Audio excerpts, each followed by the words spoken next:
One of the sort of side goals that I have in my D2 career is to collect a 2020 torch for every character class. We're almost there. We're still hunting for the ever-elusive 2020 Assassin torch, and I figured this would be a good opportunity to show you the character that I'm using to do just that. I know there's a lot of fantasy builds out there that you can do Uber Tristram with, however, I'm sticking to the big guns. I'm going to show you my build that will allow you to do a Trist run in under a minute. This is pretty ideal if you have a ton of organ sets and you're just looking to farm a lot of torches very quickly. I played this game for 20 years, I ain't got time to waste. I'm just trying to get it done. So today I'm gonna do 10 Uber Tristram runs with my PVM Smiter, Negan. I love that name, by the way. I'm not sure if you guys are fans of The Walking Dead, but if you are, it makes a lot of sense that a Smiter would be named Negan. Just caving heads right in with blatant disregard. So I'm gonna quickly break down the build, show you what he's wearing, and then we're just gonna dive in and see what we find. Even if we don't get the ever-elusive 2020 Assassin torch that we're looking for, who knows, maybe we'll get some pretty decent ones along the way. But at least you'll be able to see the character that I use to just quickly jam through Tristram Runs. Do me a favor, friends, hit that like button, and let's dive in.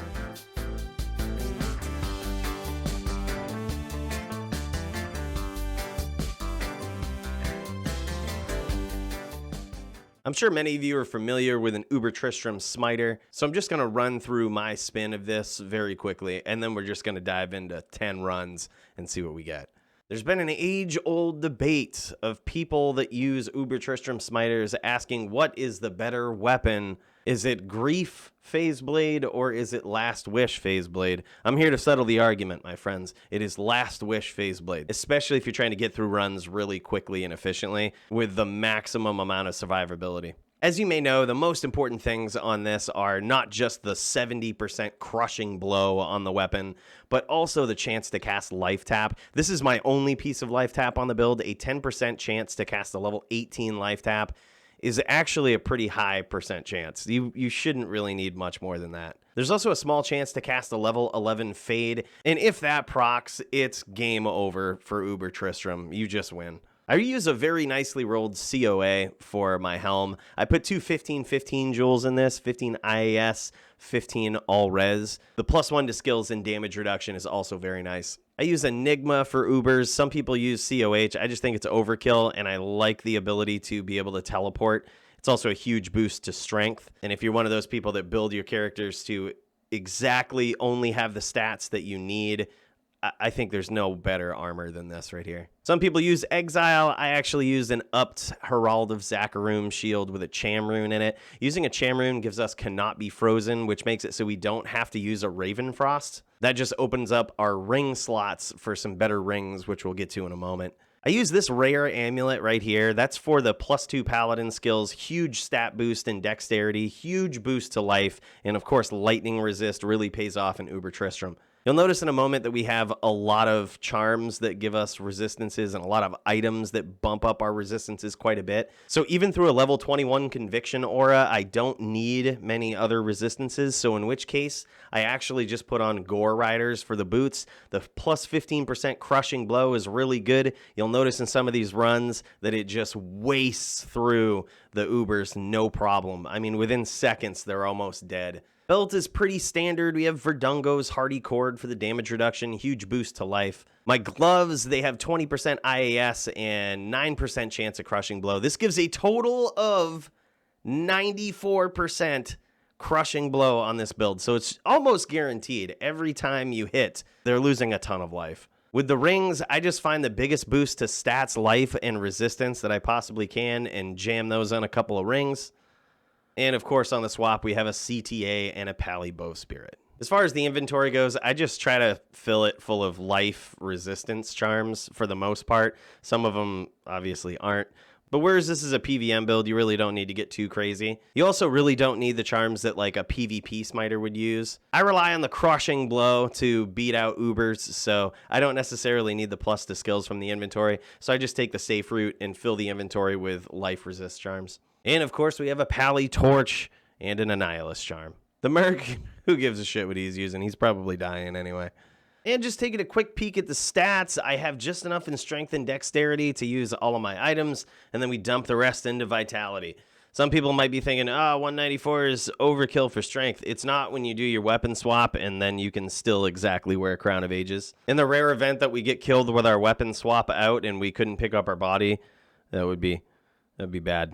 But the stats page is pretty straightforward. You might notice we have a lot of plus to max resistances with this build. It's a good time to segue into our skill tree. You can see in the defensive auras, I just put a bunch of my extra points into these resistance auras here. If you have a pure Smiter, you actually have a lot of skills that are left over. I think if your sole purpose with your Smiter is to do Uber Tristram, you're better off just putting them into the resistance auras because they actually passively increase your max resistances with, the more points that you have into them. I think it's every 2 points you put into any one of these, it increases your maximum resistance for that element by 1 point. And then, as you might expect, we max Fanaticism, we max Smite, we max Holy Shield. Pretty straightforward build, so let's just dive into some Uber Tristram runs and see what this guy can do.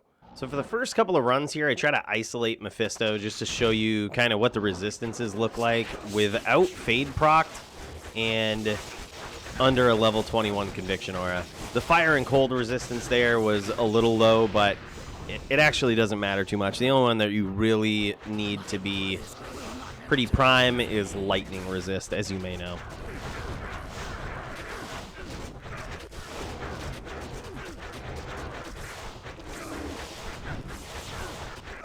And then after we kill Mephisto, we just dive right into the fray, successively killing Bale, and then right after that, Diablo. You notice that Fade proc there from catching all of these hits. That just makes these battles so good. I mean, you could see us there just kind of sitting into the fray without even hitting anything, and we're doing all right. So for the first torch, we get a 1411 Druid torch. We're going to chuck this right on the ground and on to the next.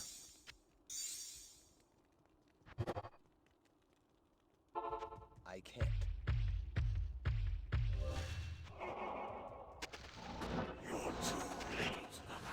This is another run where I'm trying to isolate Mephisto. The typical order that I attack Ubers in is I try to take out Mephisto first, obviously because of that Conviction Aura. While we do have pretty stacked resistances, as you notice, the fire and cold are a little low. So if you have Mephisto kicking around and all of these other minions are just throwing, random elemental attacks at you, it can be kind of annoying and hurt sometimes. So the typical order that I try to get Ubers out in is I try to get out Mephisto first. Then I move on to Bale, and the reason I do that is because he actually has this attack that drains all of your mana, and that's such a pain in the ass. So after we take out the biggest threat, Mephisto, we take out Bale. And our second torch is a 1219 Sorceress Torch. We just chuck it on the ground and move on to the next. I can't.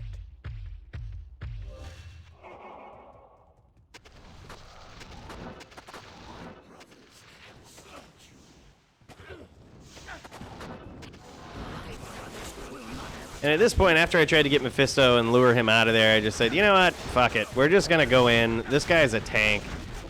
We literally don't give a shit. We have all three Primevals surrounding us right now, attacking us, summoning minions, and this guy is just in no danger. The only danger that we see is getting our mana drained from Bale. You notice just the typical queue of killing out these Ubers: Mephisto, Bale, Diablo. Then the typical strategy is once I kill Diablo, I'll teleport in town, dump my torch on the ground, and then go back, pick up the other one, and have Kane identify it. This one is an 1817 Necromancer torch. I actually muled that one because it's kind of high.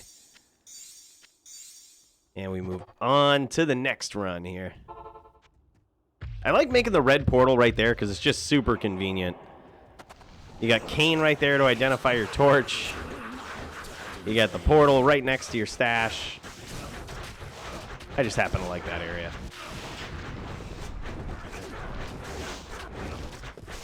You'll notice that 10% chance to cast Life Tap from Last Wish, Sometimes it can take a couple of hits to kick in, but if you build a tank character like this, that's plenty enough.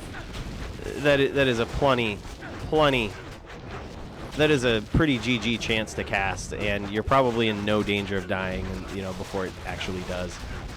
But just in case, I do like to fill the belt with healing potions, mana potions, and even in the rare event, full rejuves. And that torch was a 1410 barb torch. Junk. We chuck it on the ground. On to the next.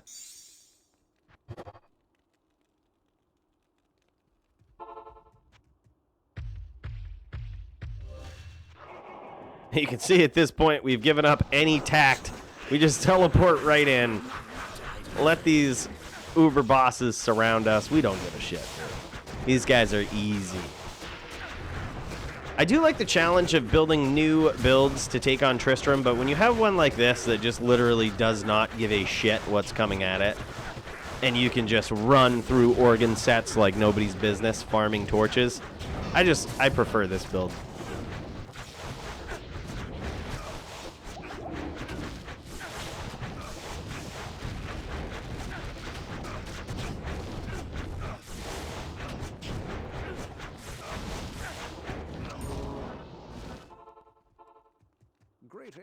And is Kane nice to us here?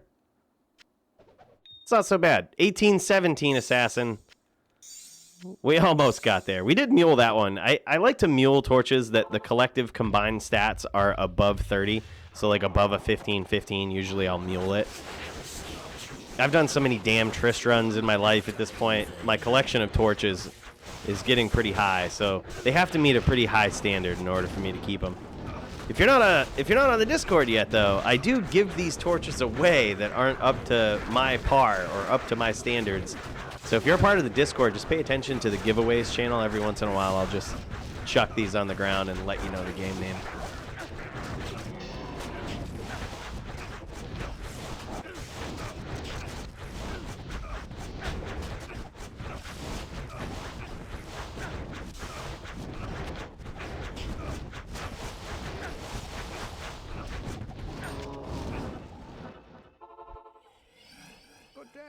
And will Kane be nice to us here? 1410. I don't care what it is. It's gone.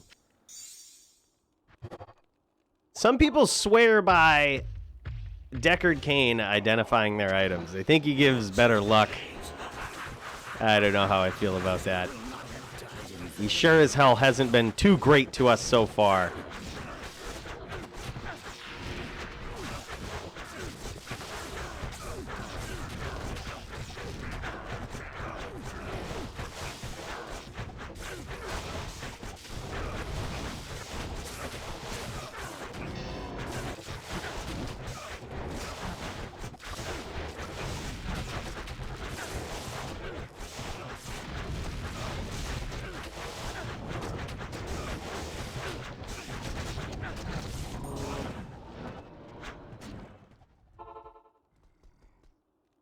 All right, Kane, what have you got for us this time? Quite possibly the best torch we'll find today. A 1919 Amazon. I think D2 knows that we're looking for a 2020 torch. So that is its way of trolling us right there. That's my theory. I'm sticking to it.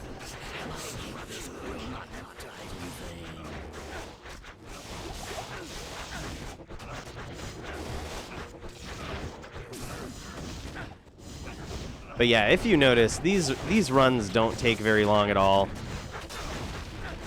You saw me kind of get into a little bit of trouble there.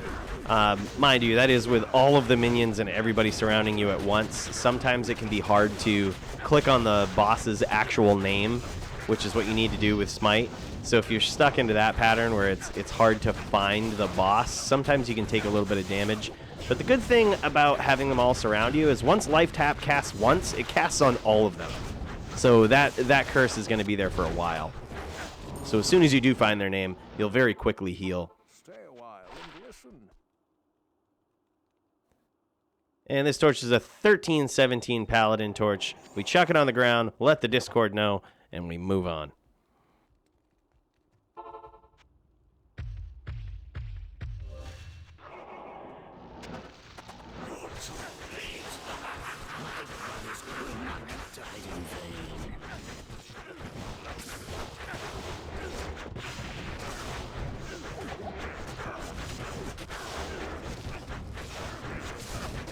You can see most of these runs, as soon as we step into that portal, most of these runs take about 45 seconds to a minute, depending on how much shit is summoned and how difficult of a time we have finding the bosses among all of the craziness. But as far as farming torches very quickly, this is just the character that hands down I do it with. Good to see you. This one is an 1115 barb torch. Garbage. I don't even know if that's worth giving away. But we did anyway. We still posted it in the Discord, let people know. But on to the final run. No fucks given. Telly right up to Mephisto. Mephisto drops pretty quickly. Yeah, you notice that when that life tap does proc, all of these bosses instantaneously have it. It's kind of a benefit to taking this reckless approach to doing Ubers. It's only semi-reckless if your curse immediately hits everybody. This makes it easy to recover.